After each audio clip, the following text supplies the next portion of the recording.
나오는 코로나 치료제 팍스로비드라는 약을 복용할 수 있는지, 신약이다 보니까 함께 사용할 수 없는 약들도 굉장히 많아요. 그래서 100% 설명을 정확하게 해주세요 라고 질문을 하면 그걸 대답할 수 있는 산부인과 의사는 아무도 없어요.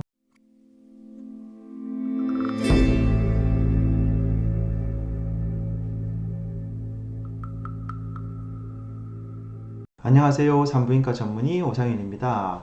오늘 시간에는 임신부가 임신 중에 코로나에 걸렸을 때 요즘 뉴스에 나오는 코로나 치료제 팍스로비드라는 약을 복용할 수 있는지, 그리고 그렇게 복용했을 때 산모나 태아에게 어떤 영향을 미치는지 설명하는 시간을 가져보겠습니다.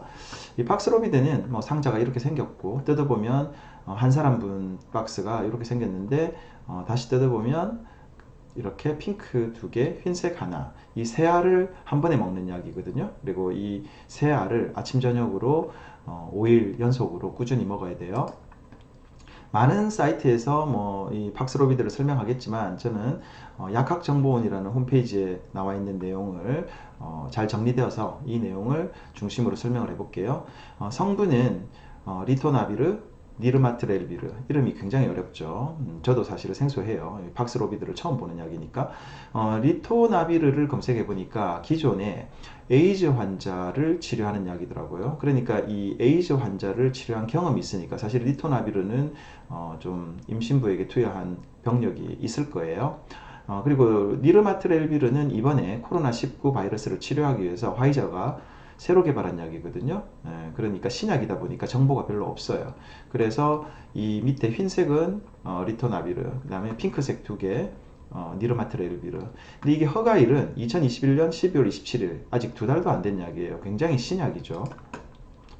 신약이다 보니까 함께 사용할 수 없는 약들도 굉장히 많아요. 그래서 실제로 이걸 처방하는 내과 선생님들이 이런 약을 먹고 있는지 환자들을 문진을 해서 이런 약을 먹고 있는 환자들에게는 처방을 할 수가 없거든요. 다 따져봐야 돼요.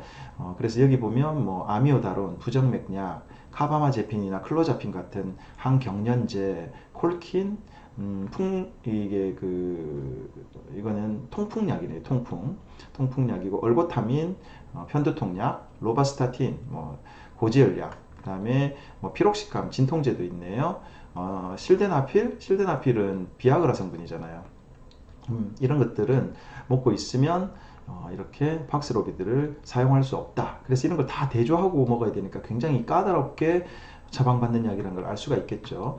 효능 효과는 확진된 사람으로서 중증으로 진행될 위험이 높은 경증, 중등도, 성인 및 소아, 그러니까 소아도 먹을 수 있네요.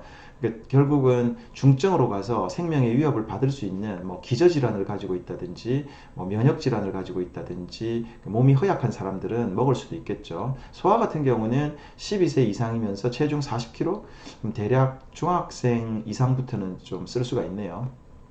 그래서 1일 2회 5일 동안 경구 투여한다, 먹는다. 인부에 대한 투여를 볼까요? 인부는 위험성 요약. 니르마트렐비르는 사실 이 니르마트렐비르가 이번에 새로 개발된 신약이라고 했죠. 그래서 인부에게 투여한 후 선천성 기형, 유산, 그 다음에 산모나 태아에게 대한 이상 반응을 관찰한 자료는 없다. 그러니까 데이터가 없는 거죠. 그래서 실제로 이 약을 먹고 괜찮을까요? 100% 설명을 정확하게 해주세요 라고 질문을 하면 그걸 대답할 수 있는 산부인과 의사는 아무도 없어요.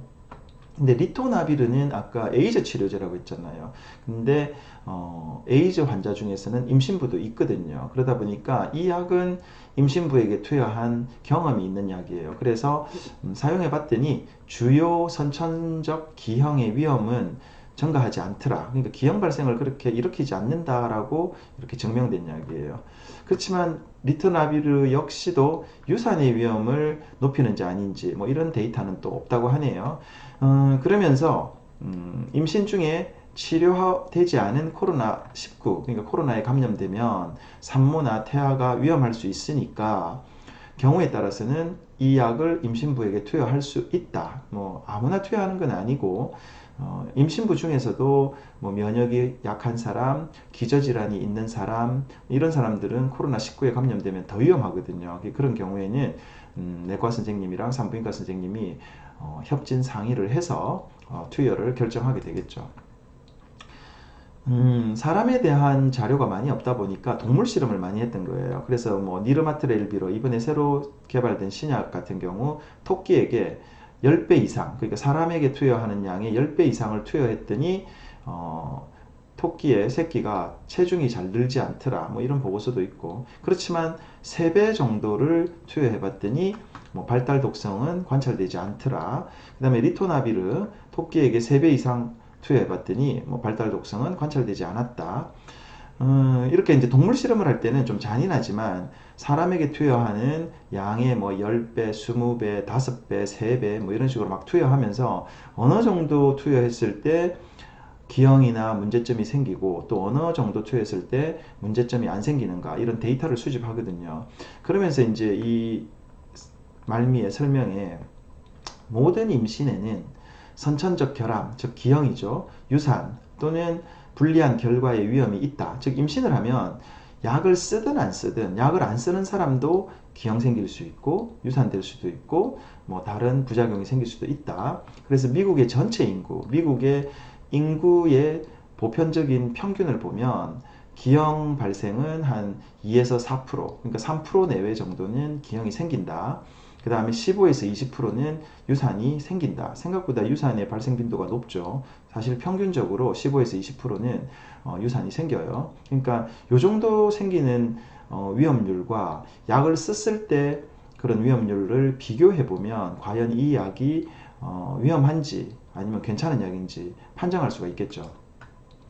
임상적으로 고려해야 할 사항은 임신 중에 코로나19가 감염되면 전자간증 또는 자간증, 이거는 옛날 말로 임신 중독증이거든요. 그래서 이런 임신 중독증, 그 다음에 조산, 양막 파열, 그 다음에 정맥 혈전 색전증, 그러니까 혈전 같은 게 생겨서 그 폐혈관이나 심장혈관을 틀어막아서 갑자기 사망하는 그런 굉장히 위험한 부작용이죠.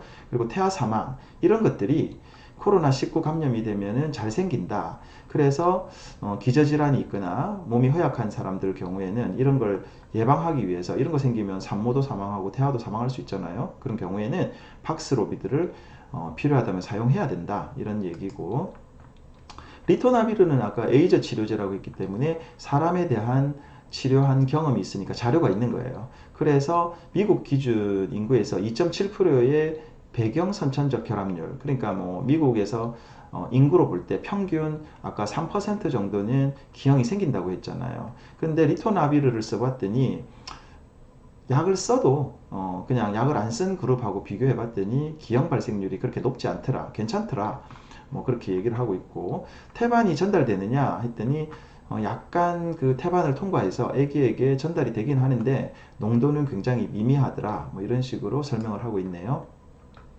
그다음에 이제 동물 자료를 보면은 니르마트 렐비르 같은 경우는 이제 갓 만들어진 신약이라고 했잖아요. 그러다 보니까 사람에게 사용한 자료가 없다 보니 이제 동물 자료만 실어 놓은 거예요. 그래서 토끼에게 사용했더니 모체 독성은 없는데 태아 체중이 좀 감소되는 효과가 있는 것 같다. 근데 그게 대략 10배를 썼더니 그런 효과가 나타나더라. 그러므로 사람에게 쓰는 용량 정도는 크게 위험하지 않을 것이다, 뭐 이런 식이고, 그 다음에 또 뭐 한 3배 정도를 토끼에게 써봤더니 발달 관련 영향은 관찰되지 않더라. 그 다음에 8배 정도 썼더니 뭐 그냥 출생 체중, 그러니까 체중 감소 같은 것도 안 생기더라.